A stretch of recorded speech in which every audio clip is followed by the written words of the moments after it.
이런 대우 받고는 더 이상 한국 가 일 못하지. 태국인 근로자들은 이런 부당한 대우로는 더 이상 일하지 못한다며 태국 전역에서 벌어진 파업으로 인해 태국이 굉장히 시끄러웠는데요. 하지만 태국 정부는 이런 불법 파업으로 인해 한국 기업들이 문을 닫게 된다면 태국은 막심한 피해를 입을 거라는 전문가들의 분석이 나오면서 근로자들은 굉장한 불안감에 휩싸였다고 합니다.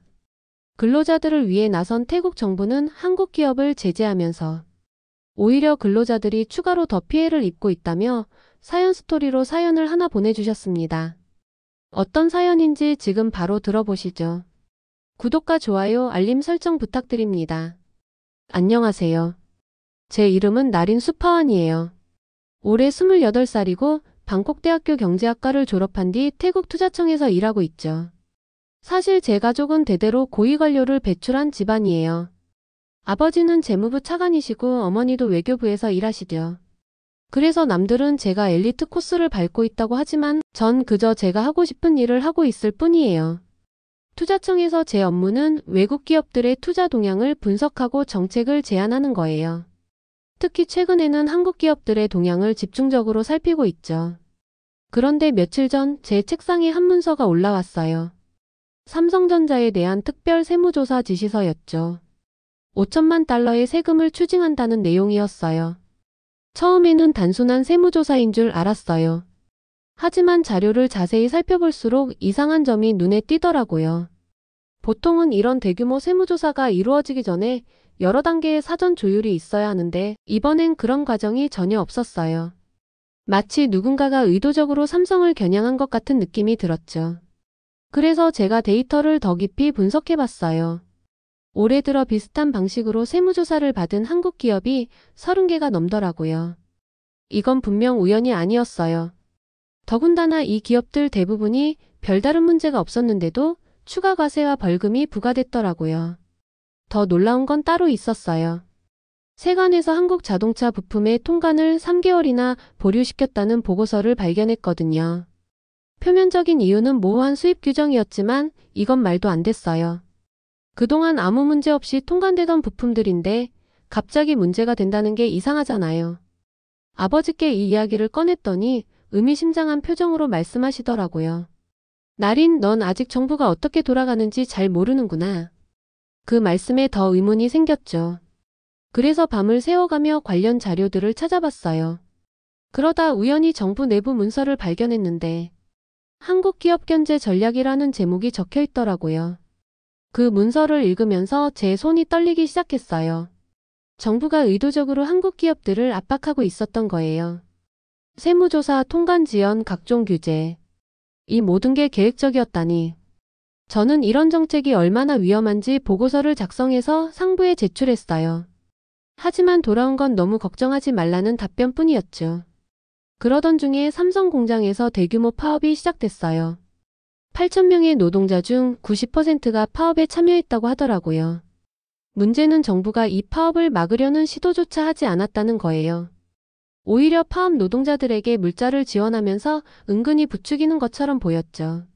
제가 분석해본 바로는 노동자들의 요구사항이 그렇게 터무니없는 것도 아니었어요. 임금 인상과 근로시간 단축, 연금 문제. 하지만 이상했어요. 태국에서 일하는 한국 기업 노동자들의 임금은 이미 태국 평균의 3배나 됐거든요. 게다가 복리후생도 최고 수준이었죠. 뭔가 다른 이유가 있을 것 같았어요. 어느 날은 삼성공장 근처 카페에서 노동자들의 대화를 우연히 듣게 됐어요. 정부에서 나온 사람들이 파업을 부추기더라라는 말이 들리더라고요. 순간 등줄기가 서늘해졌어요. 나중에 알고 보니 정부 요원들이 공장에 침투해서 시설을 고의로 파손하고 생산에 차질을 주도록 지시했다는 거예요. 이건 정말 있을 수 없는 일이었어요. 우리나라가 외국 기업을 이렇게까지 몰아붙이다니. 게다가 삼성은 지난 20년간 태국 경제 발전에 큰 기여를 해왔잖아요. 수만 개의 일자리를 만들고 기술을 전수하고 지역 경제를 살리고. 그런데 우리는 그들의 선의를 배신하고 있었던 거죠. 매일 밤 자료를 분석하면서 저는 점점 더 큰 불안감에 휩싸였어요. 이대로 가다가는 정말 큰일이 날 것 같았거든요. 하지만 제 상사들은 제 우려를 심각하게 받아들이지 않았어요. 나린, 넌 아직 경험이 부족해. 이런 건 다 협상을 위한 전략이야. 라며 무시하더라고요. 저는 제 집안 배경 때문에 이런 상황을 더 잘 이해할 수 있었을지도 모르겠어요. 정부 고위층의 자녀로 자라면서 정책이 어떻게 만들어지고 실행되는지 가까이서 봐왔거든요. 하지만 그래서 더욱 현재 상황이 위험하다는 걸 알 수 있었죠. 우리는 너무 오만했어요. 한국 기업들이 영원히 태국에 남을 거라고 착각했던 거죠. 태국 투자청의 회의실에서 삼성전자의 파격적인 발표를 들은 그날을 저는 평생 잊지 못할 것 같아요. 평소처럼 아침 커피를 마시며 업무를 시작하려는데 갑자기 긴급 회의 소집 메시지가 왔어요. 상사가 저를 특별히 지목해서 회의에 참석하라고 하더라고요. 아마도 제가 최근 한국 기업 분석을 맡고 있어서 그랬던 것 같아요. 회의실에 들어섰을 때부터 뭔가 분위기가 심상치 않았어요. 보통 때는 웃으며 인사를 나누던 임원들의 얼굴이 하나같이 굳어 있었거든요. 저는 회의실 구석에 앉아 노트북을 펼쳤는데 그때 삼성전자 태국법인의 대표가 입을 열었어요. 당사는 태국 내 모든 생산시설을 말레이시아로 이전하기로 최종 결정했습니다. 순간 제 귀를 의심했어요. 회의실이 순식간에 얼어붙었고 누군가 작은 목소리로 말도 안 돼. 라고 중얼거리는 소리가 들렸죠. 하지만 이어지는 발표는 더욱 충격적이었어요. 삼성이 말레이시아에 건설 중인 새로운 공장은 우리가 상상했던 것보다 훨씬 더 진보된 시설이었거든요. AI 기반 자동화 시스템을 도입해서 노동력 의존도를 25%나 줄인다는 설명을 들으면서 저는 손이 떨리기 시작했어요. 더구나 AI가 품질 검사를 담당해서 불량률을 0.1% 미만으로 낮출 수 있다고 하더라고요. 이건 단순한 공장 이전이 아니었어요. 완전히 새로운 차원의 제조 혁신이었죠. 더 충격적인 사실은 이것이 갑작스러운 결정이 아니었다는 거예요. 삼성은 태국 노동자들의 잦은 소규모 파업과 정부의 비협조적인 태도를 보면서 이미 2년 전부터 말레이시아 이전을 준비해왔대요.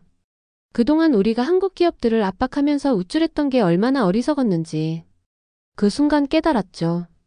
회의가 끝나고 제 사무실로 돌아와서 바로 말레이시아 새 공장에 대한 자료 조사에 들어갔어요. 발표 자료에 적힌 숫자들을 보면서 정말 소름이 돋았어요. 페낭주에 420만 제곱미터, 축구장 580개 크기의 부지를 이미 확보했다는 거예요. 투자 금액만 해도 무려 70억 달러. 태국 공장의 3배가 넘는 규모였죠. 정말 놀라웠던 건 자동화 시스템이에요. 모든 생산 라인이 AI로 제어되고 로봇들이 24시간 쉬지 않고 일한대요. 직원들은 주로 모니터링과 품질 관리, 시스템 유지 보수 같은 고급 업무만 담당하게 된다고 해요. 그러니까 더 이상 단순 노동력은 필요 없다는 거죠.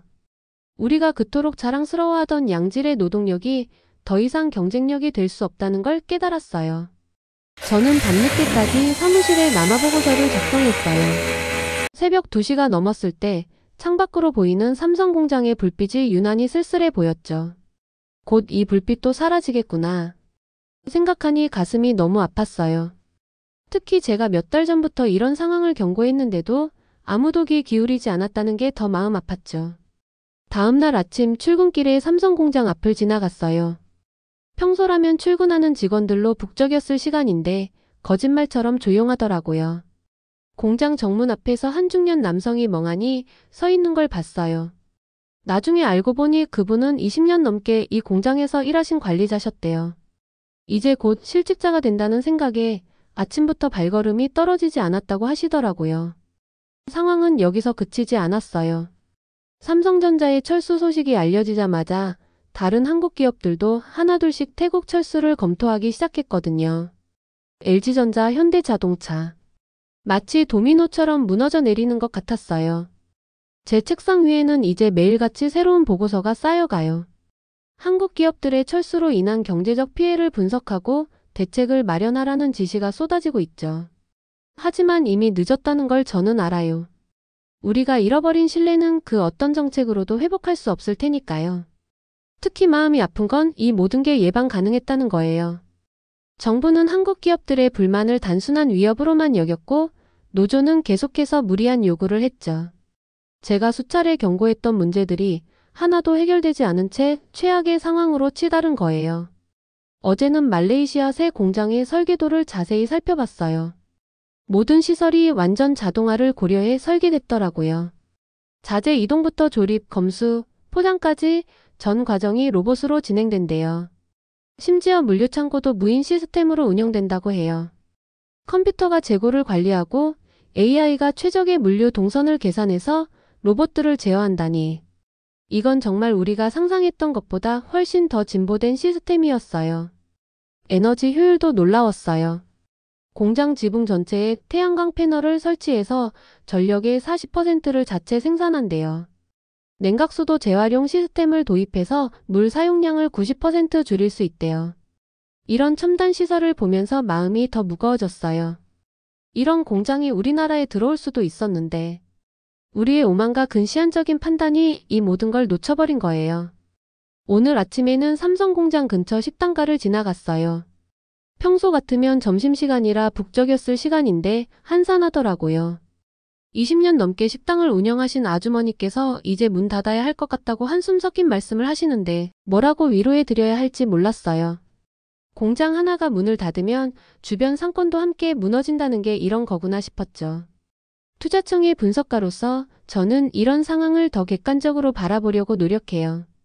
하지만 때로는 그게 너무 힘들 때가 있어요.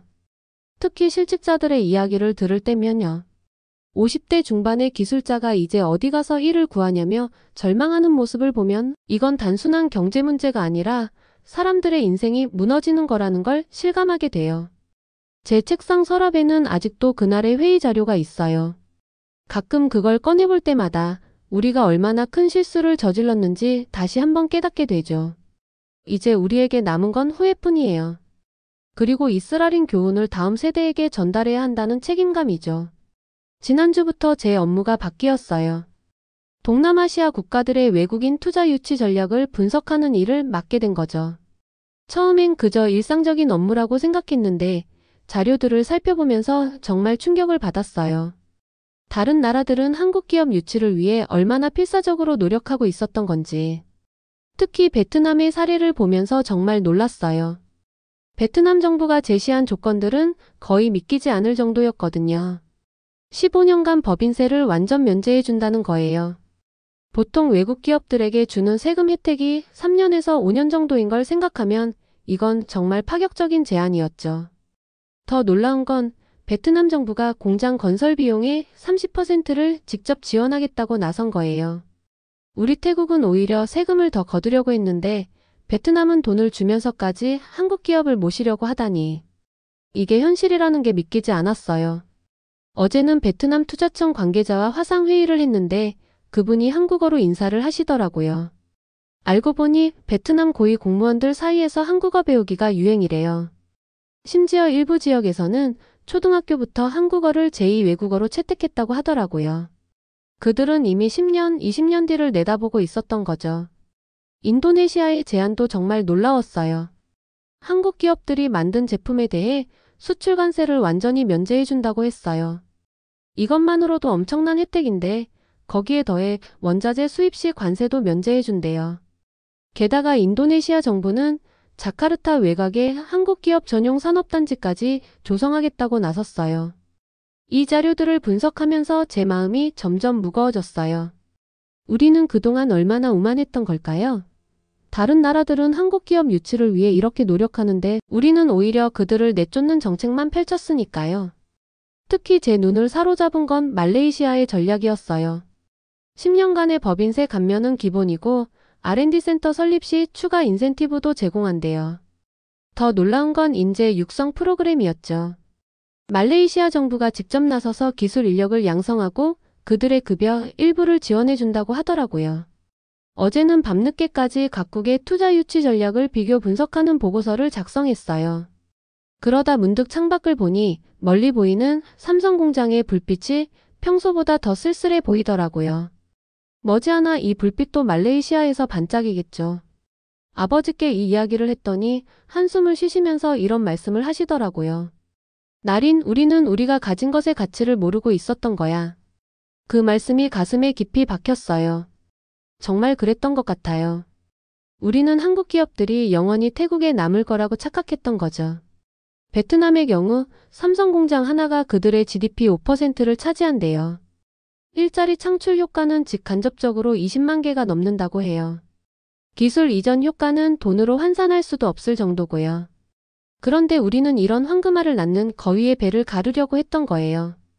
어제는 하노이의 삼성 공장 단지 자료를 살펴봤어요. 그들이 만든 삼성 빌리지라는 게 있더라고요. 직원들을 위한 주거단지인데 학교부터 병원, 쇼핑몰까지 모든 게 갖춰져 있대요. 심지어 한국 식당과 마트도 있어서 한국 주재원들이 불편함 없이 지낼 수 있도록 했더라고요. 그리고 베트남 정부는 매년 2,000명의 학생들을 한국으로 보내 기술 연수를 받게 한대요. 모든 비용은 정부가 부담하고요. 그들은 이걸 미래 투자라고 부른다더라고요. 반면 우리는 한국 기업들에게 더 많은 세금을 내라고만 했죠. 인도네시아도 정말 대단했어요. 자카르타 근교에 조성 중인 한국 기업 전용 산업단지를 보세요. 면적이 무려 50제곱킬로미터래요. 거기다 한국까지 새로 만들어서 물류 비용을 최소화할 수 있게 해준대요. 인프라 투자 비용만 50억 달러가 넘는다고 하더라고요. 필리핀도 가만히 있지 않더라고요. 그들은 한국 기업 전용 경제특구를 만들겠다고 나섰어요. 수백만 지역에 엄청난 규모의 부지를 확보하고 전력과 용수 공급, 항만 시설까지 완비하겠다는 거였죠. 심지어 한국 학교 설립까지 약속했어요. 이런 자료들을 보고 있으면 마치 제가 평행우주에 사는 것 같은 기분이 들어요.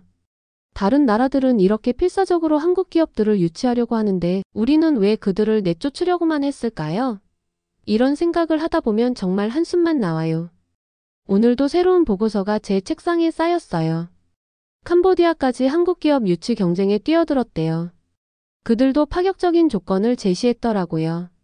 우리가 그동안 얼마나 잘못된 길을 걸어왔는지 하루하루 더 뼈저리게 깨닫게 되네요. 오늘 아침 제가 정리한 한국 기업 철수의 경제적 영향 보고서가 경영진에게 전달됐어요. 숫자들을 정리하면서 정말 끔찍했어요. 삼성전자 하나만 떠나도 우리 GDP가 3% 이상 하락할 거라는 예측이 나왔거든요. 게다가 다른 한국 기업들까지 모두 떠난다면 생각만 해도 아찔해요. 보고서를 작성하면서 가장 마음 아팠던 건 실직자 문제예요. 직접적인 일자리 손실만 해도 8,000명이 넘어요. 이건 그냥 숫자가 아니라 8,000개의 가정이 무너진다는 뜻이죠. 여기에 협력업체 직원들까지 포함하면 약 2만 명의 일자리를 잃게 될 거예요. 저는 이 숫자들의 의미를 더 잘 이해하고 싶어서 삼성 공장 근처 지역을 직접 돌아다녀 봤어요. 점심시간에 공장 앞 식당가를 가보니 벌써부터 한산하더라고요. 20년 넘게 식당을 운영해온 아주머니께서 이제 곧 문 닫아야 할 것 같다며 한숨을 쉬시는데 가슴이 너무 아팠어요. 2차, 3차 피해는 더 심각할 것 같아요. 우선 삼성 공장 주변의 상권이 완전히 무너질 거예요. 식당, 카페, 편의점 이런 곳들이 줄줄이 문을 닫게 될 거고 여기서 또 수천 명의 실직자가 나올 거예요. 한 상인분은 공장 직원들 점심값으로만 한 달에 5천만 바트 이상이 이 지역에서 돌았는데 라며 눈물을 보이시더라고요. 부동산 시장도 큰 타격을 받을 것 같아요. 방콕 외곽의 공장지대 주변 집값이 30% 이상 폭락할 거라는 전망이 나왔어요. 여기 사는 주민들 대부분이 대출을 끼고 집을 산 사람들인데 이러다가 집값이 대출금보다 낮아지는 역전현상이 발생할 수도 있대요. 어제는 한 40대 엔지니어를 만났어요. 그분은 삼성에서 15년을 일하셨대요.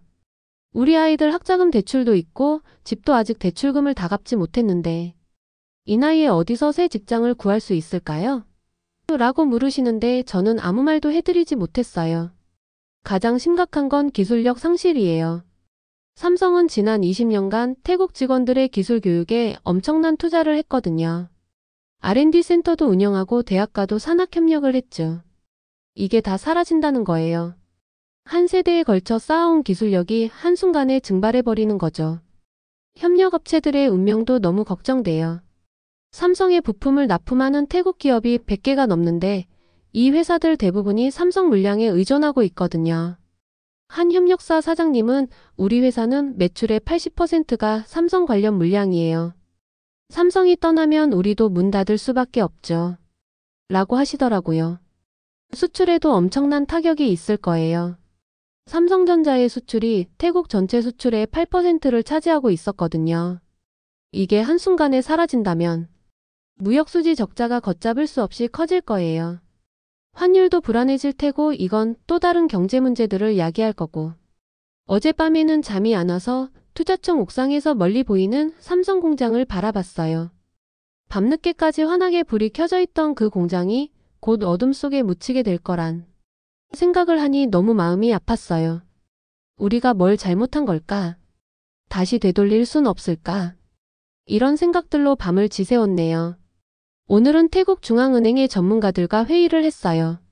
한국 기업들의 철수가 금융시장에 미칠 영향을 논의하기 위해서였죠. 그들의 예측도 암담했어요. 외국인 투자자들이 태국 시장에 대한 신뢰를 잃을 거라고 해요. 그러면 주식시장도 폭락하고 바트와 가치도 떨어질 거래요. 은행 부문의 충격도 클 것 같아요. 삼성 관련 대출이 전체 기업 대출의 15%를 차지한대요. 여기에 협력업체들의 대출까지 더하면 많은 은행들이 부실 채권 문제에 시달리게 될 거예요. 한 은행 임원은 제2의 금융위기가 올 수도 있다고 경고하더라고요. 정부 세수 감소도 심각한 문제예요. 삼성전자와 협력업체들이 납부하는 법인세가 연간 10억 달러가 넘었거든요. 여기에 직원들의 소득세까지 더하면 정부 재정에도 큰 구멍이 생길 수밖에 없죠. 이러면 정부의 복지 지출도 줄어들 수밖에 없을 텐데 가장 걱정되는 건 젊은이들의 미래예요. 삼성은 매년 수백 명의 대졸 신입을 뽑았는데 이런 양질의 일자리가 사라진다는 건 엄청난 손실이에요. 게다가 연봉도 태국 평균의 2배 수준이었죠. 이런 기회를 잃어버린 우리 젊은이들은 앞으로 어떻게 될까요?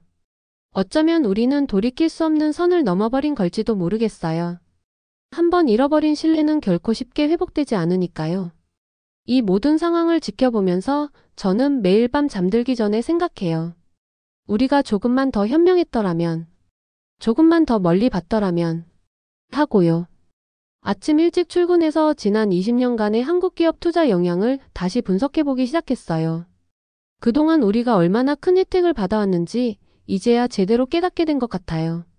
삼성전자만 해도 지난 20년간 태국의 교육 프로그램과 기술자, 육성에 연간 5천만 달러 이상을 투자해왔더라고요. 정말 놀라웠던 건 교육 투자의 규모예요. 전국 15개 대학에서 산학협력 프로그램을 운영했고 매년 2,000명 이상의 학생들에게 장학금을 지원했죠. 저도 대학 시절에 이 장학금의 수혜자였다는 걸 이제야 알았어요. 당시에는 그저 일반적인 장학금이라고만 생각했는데 지금 생각해보면 한국 기업들이 태국의 미래에 투자하고 있었던 거네요. 특히 현대로템의 방콕 지하철 프로젝트는 정말 대단했어요. 10억 달러 규모의 투자였는데 단순히 지하철을 만드는 게 아니라 우리 도시의 미래를 바꾼 거였죠. 덕분에 방콕 시민들의 출퇴근 시간이 평균 40분이나 줄었고 대기 오염도 30% 감소했대요. 이건 돈으로 환산할 수 없는 가치잖아요. 어제는 한 은퇴하신 삼성 임원님을 만났어요. 그분이 들려준 이야기가 너무 마음에 남네요. 20년 전 태국에 처음 공장을 지을 때만 해도 이곳은 아무것도 없는 들판이었대요. 하지만 그들은 이곳이 언젠가 아시아의 핵심 산업단지가 될 거라 믿었다고 해요. 그래서 단순한 공장이 아니라 연구개발센터와 교육시설까지 함께 지었던 거죠. 더 놀라운 건 기술 이전 프로그램이었어요. 한국 기업들은 현지 직원들의 기술 교육에 엄청난 공을 들였더라고요. 삼성전자의 경우 매년 200명 이상의 엔지니어를 한국 본사로 보내서 연수를 시켰대요. 거기서 배운 기술들이 태국의 산업 발전에 큰 밑거름이 됐죠. 사회공헌 활동도 대단했어요. LG전자는 태국 북부 지역에 20개의 초등학교를 지었고 현대자동차그룹은 직업훈련원을 운영하면서 매년 500명의 자동차 정비사를 배출했죠. SK그룹은 청년 창업 지원 프로그램을 통해 100개가 넘는 스타트업을 육성했고요. 환경보호에도 앞장섰어요. 삼성전자는 태국 최대 규모의 태양광 발전 시설을 공장 지붕에 설치했고 이를 통해 연간 2만 톤의 이산화탄소 배출을 줄였대요.